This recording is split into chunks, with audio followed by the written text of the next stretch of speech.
How do we avoid feet? Well, we properly clean our tools and remove all visible debris, clean it with soap and a brush, and we have that in a seal-tight, clean container, labeled clean, before we start working on any clients. If you are going to clean your tools before or after your clients come, consider you need minutes to scrub, you need minutes to rinse. How many minutes are you supposed to have your items submerged? 10 minutes.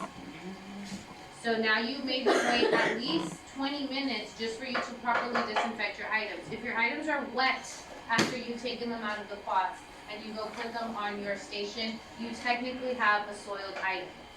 For your items to be properly disinfected and sanitized, they cannot have any air or water. They have to be fully dry. How long does it take to dry a round brush with ventilation? How long does it take to dry the clips, the prong clips that hold moisture in between? So considering how much drying you have to do, consider how much time you should be taking for your sanitation. If you know that you are overbooked, technically in here that doesn't really happen, but I recommend you have 2 clean soil containers because one after the other is going to come, and unless you are already prepared, you're wasting 30 minutes in between clients, you're susceptible to being violation, and you are wasting everybody's time. What about like the hairdressers that keep everything in the drawer? Is that considered a closed? Nope. They are not. So our drawers and our rollabouts are supposed to have items in a container. Whether the if the drawer says soiled, they're safe. That's the only way. Okay. And if it's clean and labeled clean and just loose in there, you will get a fine. Okay. It cannot remain clean and disinfected if it's open to the air or to anything that could fall in there. So, safest bet for any loose item drawers is to label them soiled. I personally have 2 soiled containers. Everything in my rollabout is considered soiled. All my clean stuff, I always take it with me, and that's because I don't have a lot of space in my shop, but I clean it at home. It's also because I'm OCD and I like to clean the stuff I have at home. So then I just bounce it back and forth. Some people don't like doing that. I have like 100 containers with lids. They become a nightmare, but I'd rather have the nightmare of too many lids and containers than stuff that's dirty still. Anybody else need to sign in? Alright.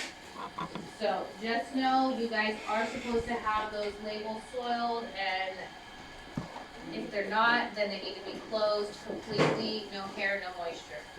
Got it? Always keep disinfectant solution covered and change disinfectant when it's cloudy. I change my disinfectant every use. Board is recommending to change it when it's cloudy.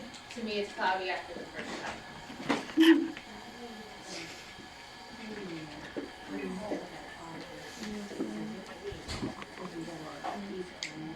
No, you have to have enough time in between those clients. Use 10 minutes to disinfect them. Also for the shears, I don't submerge my shears in pots. I spray them with the liquid disinfectant that the barber uses.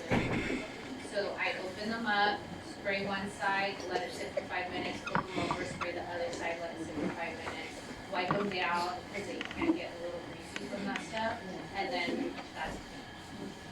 So with your shears, if you're submerging any implements that are metal, do not exceed the 10 minutes. I see stuff get put in pots and sit in the back bar for an hour. We cannot be doing that. When it's brushes and plastic, we don't see as quickly how bad that is, but it takes less than 10 minutes for your clippers, like your nail clippers or even your shears, to start to rust. If you spent money on any of your implements out of your own pocket, you'll know that these are not cheap implements, and the last thing you want is for them to get rusted. So also set your timers for your disinfection and sanitation. There's no reason, absolutely at all, that a container of pots and your implements should be on the back bar for an hour. That's why, in fact, we get our stuff stolen. Because we forgot about it, and then because somebody threw it in the garbage or somebody else claimed it. And after all these months here and multiple classes, I can guarantee you that all the stolen items are really your guys' own due negligence.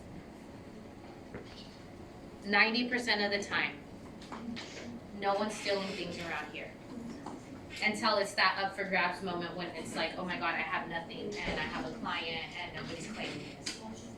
Does that make sense? It's not good for you guys to just pay for these things and then not have them. Soil significa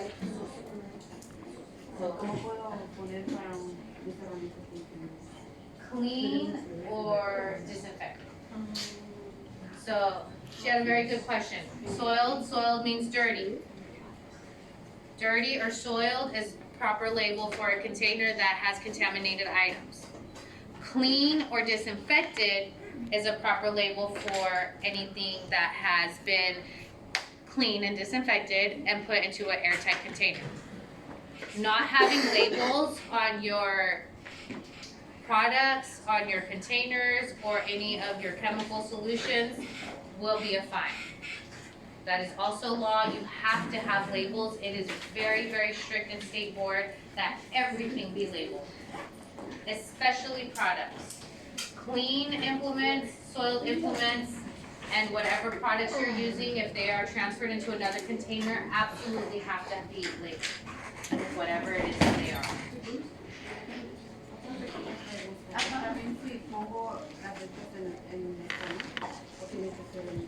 Yes, you can put them in Spanish. You can put them in your language. There's people at the board that speak multiple languages. It's not an all English program. There's Spanish speakers, there's Russian speakers, there's Chinese speakers. They try to get a little bit of everybody in it. So if you label them in your language, that's okay.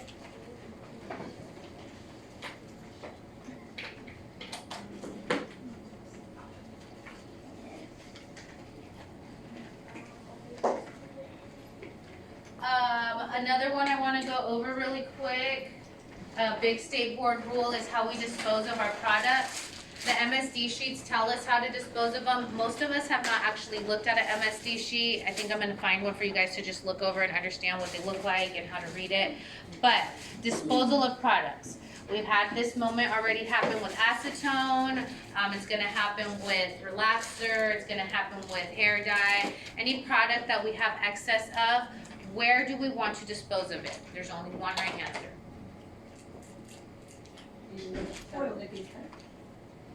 Para tirarlo a la basura, o ¿cómo dices? Okay, no, the glass, yes, you use glass for the acetone to have it, but when it's all done, if we have extra. You clean it with a napkin, and then you just You soak it up. In a trash. In a trash. That's what I wanted to hear. We dispose of it in the trash. If it's very liquidy, yes, you get excess napkin, cotton, whatever you can use to absorb it. But it always goes in the trash. No products go down the sink or any drains. They are chemicals. They can seep into the sewage. Yes. You should have your trash bag at every setup. She said, so is it recommended to put it in the trash bag? Yeah, you should have one at your setup. So before you take it to the garbage, definitely put it in your trash bag and then put your trash bag in the garbage. If it's a liquid, you should always also have napkins so that way you can pour them in your napkins. Paper towels, trash bags, hand sanitizer, first aid kit. These are at every single setup for every single service for a reason. The board. What does the board want you to do? Be safe and be clean. That's why you have a trash bag, so you can be clean.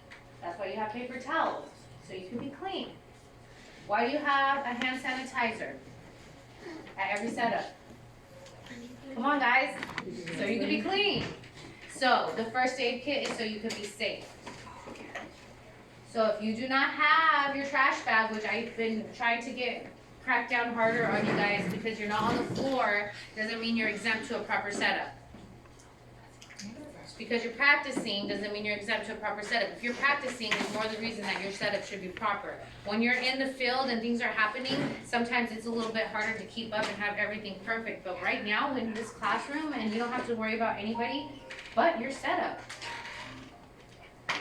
So, what do we have in every setup? Trash bag, hand sanitizer, first aid kit. What was that? Alcohol spray.